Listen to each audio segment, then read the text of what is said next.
eyeliner, it can give your eyes a dramatic look, but applying it can definitely be a challenge. Here to share some tips is makeup artist Leandra Rivera. She's the owner of Makeup by Lay, and also joining us is our intern Felicia. She's our model for today. So now we're starting with the dramatic eye. I know that she has one eye done, one eye is not quite done, but she's not ready to go out yet. No, not yet.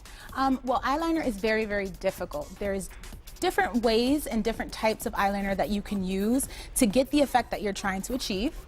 Now, the winged eyeliner is very, very popular, but it makes it very difficult because you want it to line your eye perfectly, not be too long, or you don't want it to overwhelm your eye. I can never get this, Leandra. It's something that I think it looks great, but if I try to do it, it's zigzag and awful. So what is the trick to getting it perfect like you did? Well, here's a trick that I do just to make sure everything ends up even and perfect. Both eyes end up matching. Now, if you could look up for me. Now, if you follow this lash line, the bottom lash line under here, and just make a small line with a white liner, it gives you a little bit of a guideline to follow. You just see that white line right there.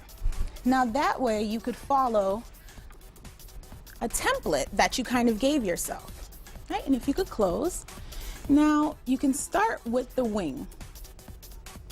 So you're using that white liner as a guideline, like you said, but you're kind of just, are you tracing over it or are you going above it? Yep, you're going to first go above it, and then if you want to get it a little thicker, you can go over the white, and it won't blend or anything, so it won't give it an awkward look to it. Now, the trick isn't just a steady hand and the right technique, but it's also the right product. What are you using to give it that look? Yes, this here is a gel liner. It gives you a lot more control while you're applying the liner.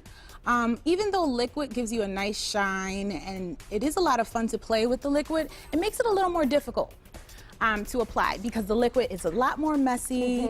It tends to bleed if you don't give it enough time to dry. Yes. So I always suggest the cream liner is usually the best. The cream or when gel. You say this is the cream, the gel, it comes in a pot like this. A little paint pot. Yep, and you could find that. They have a ton of different brands. And again, you just want to, so what I usually do, I start very thin because you never want to apply too much and then have to take it off because black does tend to stain the skin and it makes it difficult.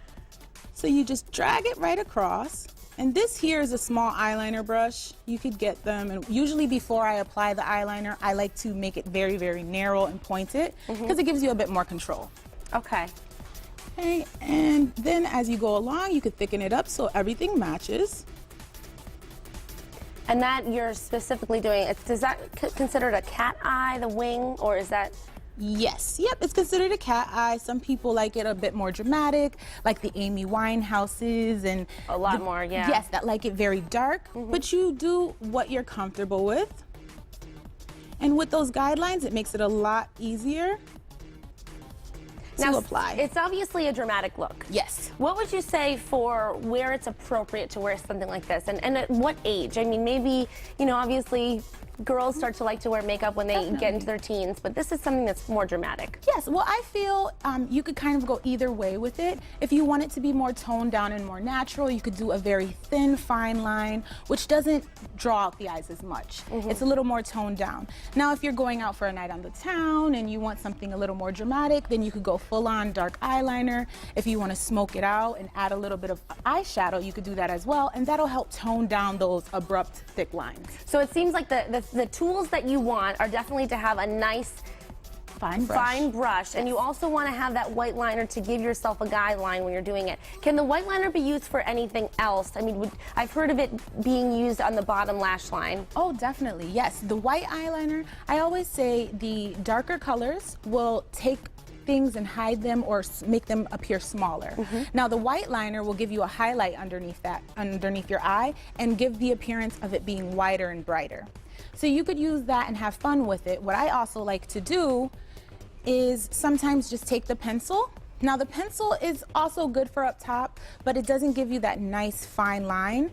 So if you wanted something just to give you a little bit of color on top, you could use that and just brush it up on the top of your lid and then blend. Okay. And it gives you a nice smoky effect without it being too much. Okay, and that's what you'd use the pencil for. Yes. Or the gel you'd use for the dramatic look. Yes. Okay. And you could also use the gel as a base for a smoky eye or something that you wanted to do that was a little more dramatic, but you can also blend and make it smooth and clean and make it work for you. Okay. And you want to look up just really quick. This is another thing that you could do with the liner. And this is just going to go right underneath her lash line. And right there, it does look pretty abrupt. But what you can do just to tone that down, this is just a regular palette. This is a light black. And you're going to smoke it out. And just add a little bit, one, to hold it in place, but two, to tone down that dark color. Wonderful. Well, thank you so much, Leandra. It looks great. I'm going to try it now and see if I can use your tips to make sure that I get that nice, beautiful, dramatic look. Thanks so much. And Felicia, Thank you. Felicia, thank you as well. Now.